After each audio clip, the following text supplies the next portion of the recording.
ہمارے ہاں یہ ایک بہت بڑا مسئلہ ہوتا ہے عمومی طور پر شادی کے بعد۔ جب آدمی شادی کرتا ہے تو ضروری بات ہے کہ مزاج تو آپس میں ملتے نہیں ہیں، ماں باپ کی اولاد کے ساتھ مزاج نہیں ملتے، تو کوئی اور جب پرایا اس طرح آ جاتا ہے تو اس کا مزاج بھی مختلف ہوگا، پھر اس کی تربیت بھی ایک مختلف ماحول میں ہوئی ہے، تو اس طرح ان بن جو ہے وہ آ جاتی ہے، اور پھر یعنی مسئلے تو ہوتے ہیں لیکن بعض اوقات وہ مسئلے بہت بڑے ہو جاتے ہیں۔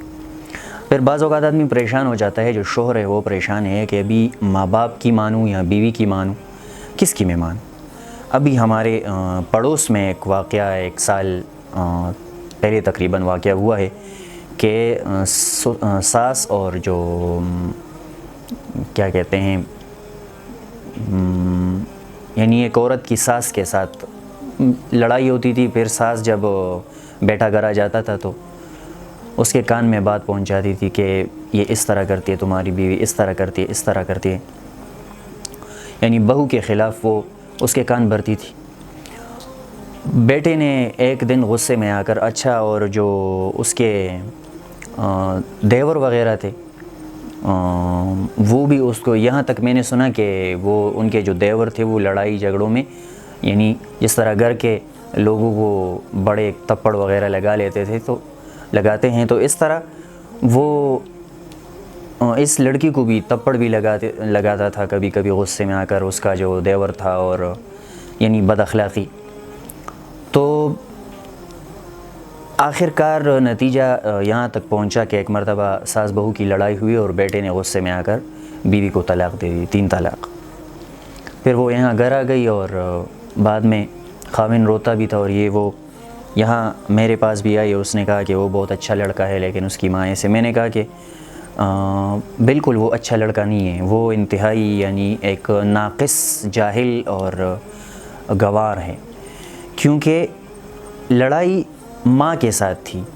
یا تمہاری اور اس کی ماں کی لڑائی تھی، اور اس کو یہ بھی معلوم تھا کہ اس کی ماں جو ہے وہ ناحق پر ہے۔ اس نے غصہ نکالنے کے لیے غصہ نکالا بھی تو کہاں پہ نکالا؟ اگر آپ نے سزا دینا بھی ہے، جھگڑا کرنا بھی ہے، تو جس نے جھگڑا شروع کیا ہے یا زیادتی جس نے کی ہے تو آپ اس کو سزا دیں۔ آپ ایک غیر قصوروار، جس کا قصور ہی نہیں ہے، اس کو آپ حالانکہ آپ کا بھائی بھی اسے مارتا ہے اور وہ کچھ نہیں کہتی، نہ تم میں اتنی غیرت ہے کہ تم کچھ کہو۔ تو یہ سارے مسائل جو ہیں یہ گھروں میں ہوتے ہیں، ہمارے گھروں میں۔ تو دیکھنا چاہیے بندے کو، اگر اس میں صلاحیت ہے تو دونوں کو لے کر چلے۔ ماں اگر کچھ کہے تو اس کو بھی طریقے سے سمجھائے، بیوی کچھ کہے تو اس کو بھی تھوڑا سا، خیر ہے، ماں کو طریقے سے سمجھائے، بیوی کو تھوڑا سا سختی سے سمجھائے، بیوی سمجھ جاتی ہے سمجھانے سے اکثر۔ لیکن اگر آپ میں صلاحیت نہیں ہے کہ آپ دونوں کو لے کر نہیں چل سکتے، تو پھر ماں باپ کے ساتھ تو رشتہ ایسا ہے جو بالکل ختم ہی نہیں ہوتا، کئی مرتبہ بھی آپ اس کو ختم کر دیں، وہ پھر بھی اللہ نے ایسا ایک خون کا رشتہ ہے۔ لیکن یہ تو خون کا رشتہ نہیں ہے، یہ رشتہ تو ایک مرتبہ اس میں دراڑ پڑ گئی تو یہ پھر ٹکتانی ختم ہو جاتا ہے، اور خاندان جو ہے اس سے تباہ ہو جاتے ہیں۔ اگر اولاد ہوں تو اولاد کا وہ مطلب ایک مسئلہ ہوتا ہے، بغیر ماں کے یا بغیر باپ کے پھر اولاد کی تربیت کیسی ہوگی؟ تو پہلے تو ماں باپ کو چاہیے کہ اگر وہ اولاد کی شادی کریں تو شادی کے فوراً بعد اس کو علیحدہ کرے خود ہی، یعنی بالکل رضا کے ساتھ، پیار محبت کے ساتھ۔ اس سے اس میں ایک خود اعتمادی بھی پیدا ہو جائے گی۔ وہ ہم جو کہتے ہیں کہ اپنے پاؤں پہ کھڑا ہونا، اگر آپ کسی کو پاؤں پہ کھڑے ہونے کے لیے چھوڑتے نہیں ہیں تو وہ موت تک پاؤں پہ کھڑا نہیں ہو سکتا۔ جب اس پر خود مصیبت آئے گی، جس طرح ماں باپ نے مصیبتیں اور سختیاں برداشت کی ہیں، اس طرح جب بیٹے پر آئے گی تو وہ خود سیکھے گا۔ اس سے حالات سے آدمی سیکھتا ہے، اپنے پاؤں پہ کھڑے ہونے کی اس میں ایک ہمت آ جائے گی، اور کل وہ بیٹوں کو بھی سکھا سکے گا کہ ایسے حالات میں کیا کرنا ہے۔ تو آپ نے تو پہلے اس کو پیرالائز کیا ہوا ہے، اس کو مفلوج کیا ہے، اور پھر گھر میں لڑائی جھگڑے اور بات پھر کہاں تک پہنچ جاتی ہے۔ پھر یا تو آدمی بیوی کو طلاق دے دیتا ہے، ہمارے ہاں تو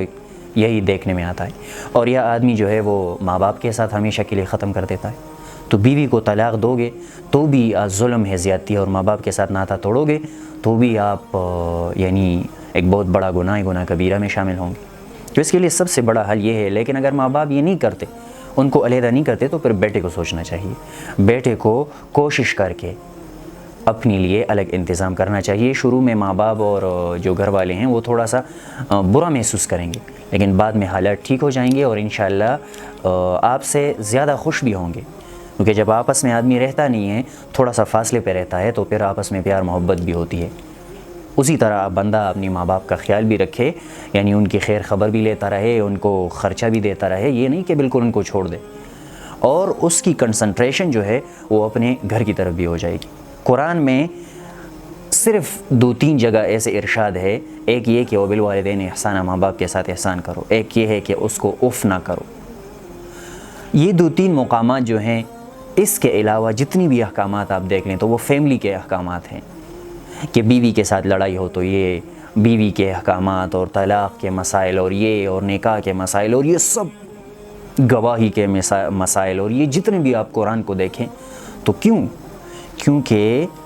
یہ اب ایک الگ فیملی ہے۔ جب بیٹی کی شادی ہو گئی تو ماں باپ کے ساتھ وہ جو ان کی فیملی تھی، ایک عمومی یعنی ہم بات کرتے ہیں کہ خاندان، تو وہ تو